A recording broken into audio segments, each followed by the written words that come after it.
Spider-Noir is a show that muses on a lot of themes, but I'd posit it's mainly interested in exploring perspective. To understand that, we need to understand the characters. So let's talk about the Spider. Nicolas Cage famously had never done TV shows before Spider-Noir, and all I can ask myself is, why? Nick Cage is absolutely stellar, and we get so many of his classic Cageisms throughout Spider-Noir. They know how it goes in Harlem. Nothing I can't handle.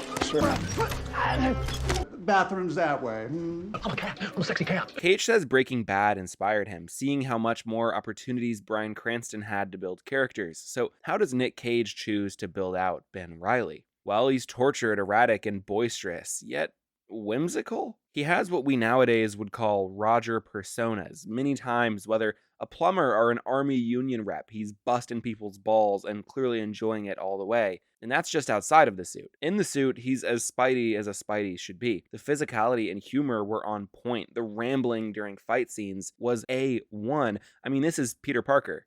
No, sorry, Ben Reilly. Lamorne Morris plays the Bugle's iconic Robbie Robertson, and I think amongst how much good is in this show, this performance could go really underappreciated. Robbie's allyship to Ben is one of the better dynamics throughout. Robbie's perspective as a black man with a level of social power within his reporting is a great story angle. I'm gonna scream.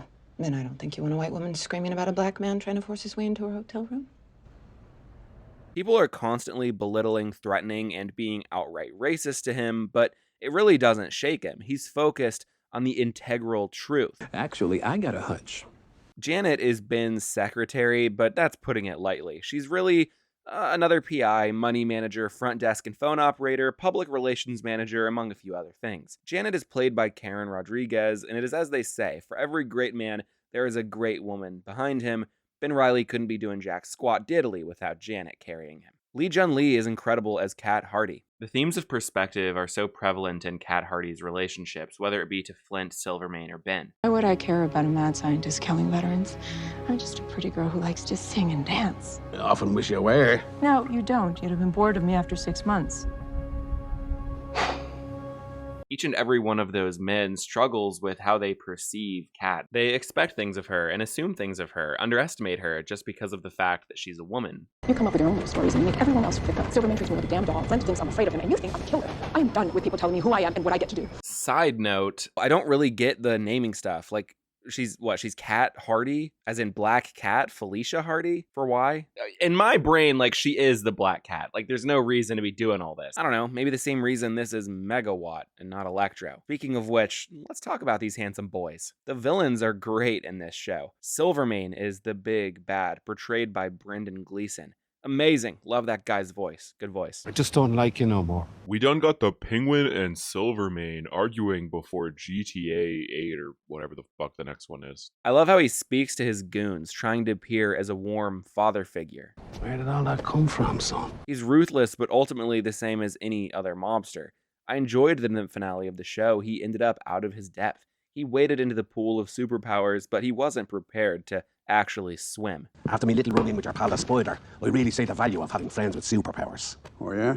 3 days later. Look at him. He's not special. He's just an old man. Fighting to stay relevant.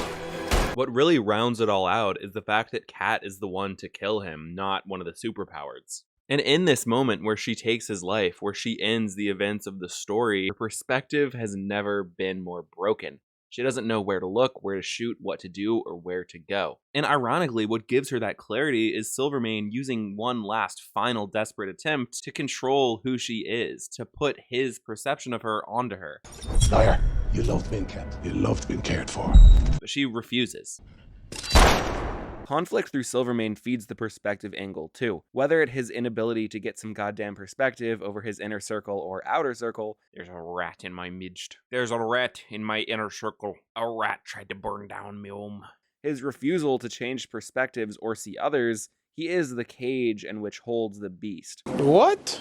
Jack Huston's Flint Marko is an interesting take on the Sandman, focusing more on how the physical detriment affects his psyche than anything else. In Spider-Man 3, we see this bit with Flint unable to grab the photo of his daughter, but we never really see anything like that here. What we do get is painful-looking shifting on his skin, ruining moments of intimacy, a la Incredible Hulk, and I find that all to be really striking. Jack Huston is an incredible facial performer, and it's clear they didn't want to lose that in any sandiness. And as much as I can appreciate that, there are points in this show that he looks fucking ridiculous. Like, he looks like a peanut guy. That's not Sandman, that's Goofy. But okay, whatever. Sandman cannot allow himself to live. His perspective has become far too warped. Meathead with his brains in his fists? Nothing but muscle for a gangster. Or maybe it's time I accepted that. Kidding myself, I could have this life. Get over yourself, brother. There's a lot of potential there with that sand stuff. You just gotta be creative. Side note, but Jack Huston is like Nepo baby patient zero. Please, just try and guess where he has nepoed his baby from. Jack Huston's paternal aunt is Angelica Huston, and his paternal half-uncle is Danny Huston. His paternal grandparents were American director John Huston and model dancer Enrica Soma, and his maternal grandparents were the 6th Marquis of Cholmondeley on his father's side, through his grandfather's father, the 5th Marquis of Cholmondeley. Marquis? Huston is descended from Sir Robert Walpole, the first Prime Minister of the Kingdom of Great Britain. Jack's maternal grandfather's mother, Sybil Marchioness of Cholmondeley, was from a Jewish family. Through Sebald, Jack is descended from both David Sassoon, the treasurer of Baghdad, and Mayor Amschel Rothschild, who founded the Rothschild Family International Banking Dynasty. Okay, anyways. Abraham Papala's Lonnie Lincoln is yet again an interesting take on Tombstone that removes the albinism from his character. It's weird that we're doing that twice back to back, but okay. We can see a perspective playing out in his relationship to Flint and to Robbie. Robbie is a stranger, yet someone with a good perspective on current events, whereas Flint is a trusted friend, really brother, who misguides Lonnie unintentionally out of his own warped views. Tombstone ultimately gets a happy ending, because in the end he follows Robbie's path, not Flint's. Dirk, or Megawatt, is super fun, played emphatically by Andrew Lewis Caldwell. He has so many good lines. Me? I'm from Poughkeepsie.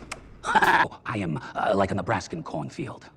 All he is. Bryce, do you ever shut up? No. Why would I deny the world a moment of my grandeur? Like, dude, oh my god. Does Dirk have more aura than fraud Maxwell Dillon? More at 6. I feel like Megawatt's personality is an intentional direct contrast to Jamie Foxx's Electro. He has the same underlying goal of wanting to be seen, wanting to be known and heard, but he goes about this in the polar opposite way. One thing I always want.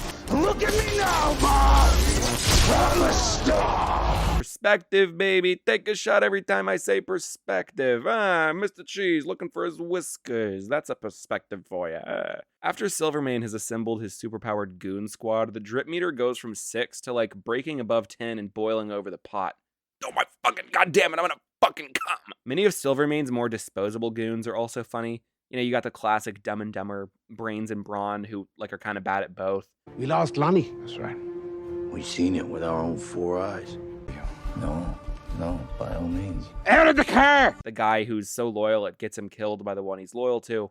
There's so much fun set dressing and period performances here, whether it's those goons, the suave, sexist romance of the pulpy neo-noir era, and of course, extra, get your story here, monsters in New York. It was interesting seeing like Hoovervilles and prohibition protests. It really is a show taking full advantage of the period piece that it's doing. It's also a show that looks great, albeit we have our share of seemingly mandatory modern moments of shit green screen where they're lighting in post. But beyond that, this is a great looking show, like a really, really good looking show. There are so many striking moments and visuals, from the web swinging glow in the dark lens to small moments like web slinging over his hat, and that's just the spider. There are such beautiful shots of Sandman's skin hurting him, of Megawatt's grotesque mutation spreading, of Cat singing in this lavish stage and outfits. It's beautiful. And in certain moments like these, it's clear why they wanted to shoot in color as well. There's also a lot of, quote, good-looking, gross imagery, like Dirk's mutation, but then there's all these former POWs in Dr. Faber's lab, these kind of monster-looking dudes. There's the spider monster, and there's those host of classic Spidey visuals where his body is mutating with spider genes. So whether it's cool moments or gross out ones, you're probably going to find something to like. This being said, I didn't love all of the action. I think at times they can over-rely on cuts.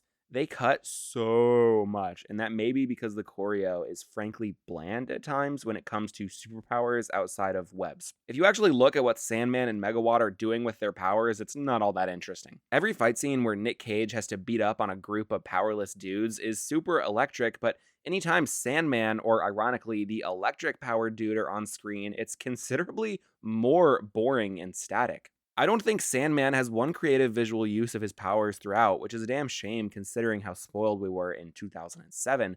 Megawatt just spams the same move over and over and over until he dies. What do we see in the light versus the dark? Are Tombstone and Sandman monsters, or just desperate men dying who need help and grace? Is Spider a hero, or just doing it for the thrill? Robbie, Kat, and Karen are all characters who do not subscribe to other people's perceptions of them. Robbie does not fold in the face of racism and negative assumptions. Kat does everything in her power to get out of Silvermane's thumb. She doesn't take shit from anyone, and she will not let you believe something that isn't true. Karen will never back down to being just a secretary. She knows what she's worth. These are all characters who we like, who we know to be good, and when you look at the antagonists, we see so many warped perceptions. Tombstone, misunderstanding who he can trust. Sandman, thinking that he's just gangster's muscle and nothing more. This is what Ben struggles with throughout, giving into this apathy or staying true to who he knows he is, wanting to help. In the end of the show, after the final battle, his mask is ripped and everyone sees him for who he is.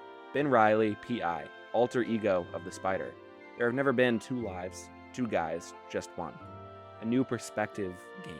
Thank you so much for watching. If you enjoyed that, you'll definitely enjoy some of the other Spidey videos I've got on the channel, maybe even some of the X-Men ones, who knows. I'd like to give a massive shout out to my members, Kat McKee and Mick Snickerbottom. Thank you guys so much for supporting the channel. It means the absolute world. Other than that, have a great day or night. Hippo out.